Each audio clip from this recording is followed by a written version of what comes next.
Hey everybody, Raul here for Bass Musician Magazine, and today we have the extraordinary honor and pleasure of chatting with founding member of Sick Puppies, bassist also for Evanescence, Emma Anzai. Yay!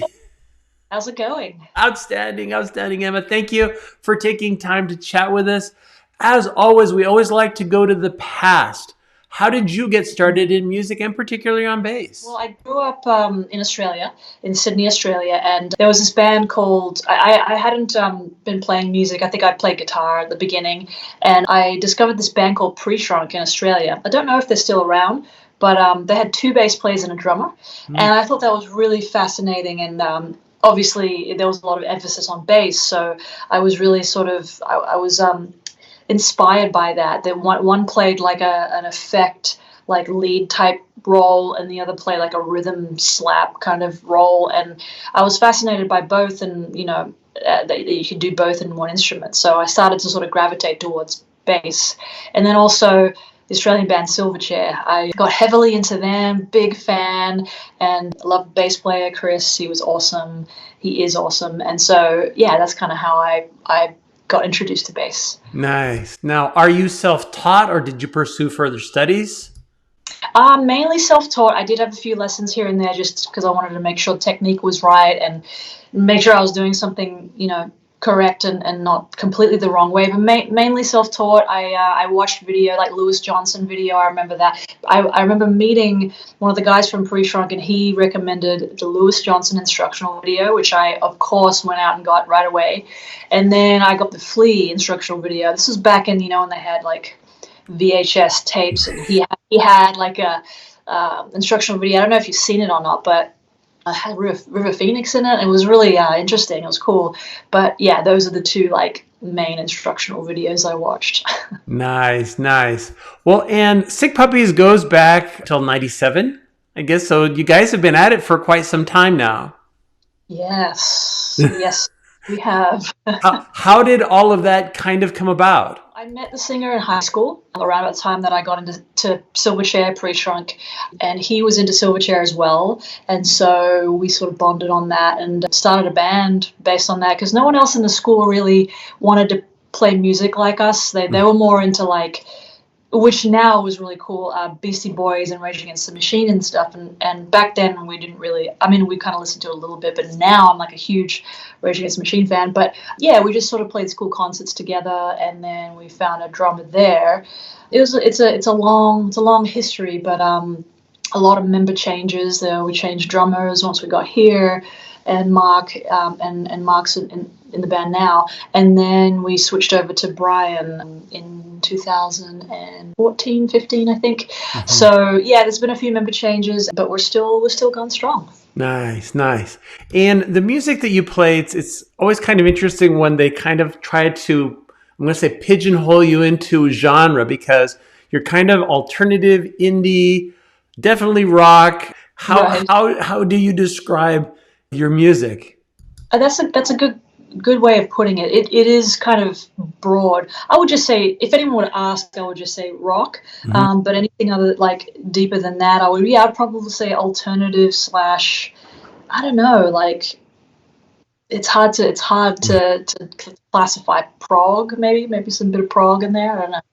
Well, and that's an interesting use of the term, because when we look back kind of historically at groups, what they were doing was at the time progressive, but then and now that we look at it over decades, you go like, think of like Rush or some of these bands that you go, wow, that was very progressive when they had chosen to do it, and may be more mainstream now as compared to what's happening.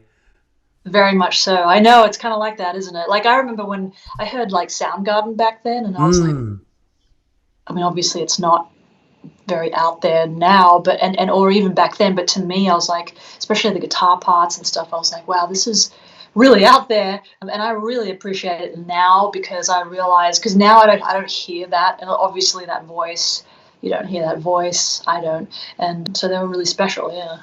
Nice. Well, and with that said, and as you've been at this for some time, where do you find, like, who do you listen to for inspiration and creating your parts and what you're doing for the band?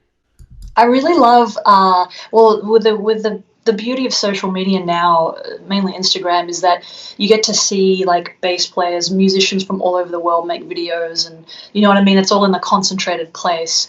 And I have discovered a lot of bass players slash musicians, drummers, that kind of thing, like just kind of like being on there, and like how it like recommends you people and whatnot. And there's like bass players that I never would have heard of if it wasn't for Instagram or drummers. And I see what they're doing, especially like with it's progressive. I don't know if you can call it progressive, but like the use of that technique, thumping. I remember like when I was into Victor Wooten, I still am, and he was also a big influence too. And I remember when he was doing that, the double thumb thing, and I could never do that. I was like, that is wild. And I'm seeing like, younger bass players do it now, and I'm like, they're kind of like taking it and making it their own. So it's really cool to see that, like going way back to say Louis Johnson days and Flea and Stanley Clarke and Victor Wooten and Jock Pistorius and stuff, and the way they used to play and interpret bass versus now. It's really cool. And like I like to like obviously I've seen those videos and I know there's players from back then, but now like see how these players play and also their tone and how different it is, and I think it's really cool. Nice. Well, and as we're speaking of tone and sound, how do you get your sound? What are you playing on? When I play through cabinets, like with Sick Puppies, I play through cabinets amp-pegged, and now I'm kind of venturing into the world of like amp modeling and capturing sounds and having it all in one place. And I've started using the Quad Cortex by Neural DSP.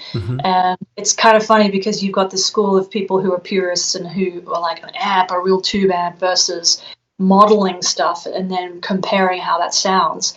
And then on top of that, you've got like that company I mentioned, Neural DSP. They've got plugins as well, which I really got into as well when recording and writing and stuff. And then being able to use that sound live, or at least bringing it over or modeling it. But now they're actually integrating their plugins into the Quad Cortex, which is very exciting. So that's kind of how I'm, and also Dark Glass as well. They have pedals mainly for bass, just for bass actually. Yes. Just that sound. Oh, and Dark Glass does have a plugin, Neural DSP, so therefore I can put it in the Quad Cortex and it's great. Nice. Now, and bass-wise, if I remember correctly, you were more originally playing Warwick, but you've moved kind of more onto Ernie Ball, Music Man, Stingray kind of stuff? Well, funny, because Pre-Shrunk, that band that I mentioned earlier, played Warwick, and that's how I got introduced to Warwick. And I was like, I have to get one of those then. And so, I played Warwick for years. They're fantastic and great basses, great for slapping. And then ever since I transitioned to Evanescence and playing for them, their previous bass player, Tim, who plays guitar now, he played Music Man. And just around about that time, I think it was like after the pandemic during, I was also transitioning to Music Man. I was like getting curious about their sound. So when I did join Evanescence and he already played Music Man, it was already like part of the band's sound. I was like, well, that's meant to be then. I really enjoy playing Music Man as well, particularly for Evanescence, because you can really get the sound that they use, in their previous albums and stuff. So yeah, it worked out well. Nice. And do you have a preference in strings? Ernie Ball strings, yeah. Nice. Well, and as we look ahead, I know it's kind of exciting. I'm seeing recent videos and things. We'll make sure that we share those. But what's in the works? What are you guys up to? What's the plan? Well, I know we're writing and recording with Evanescence.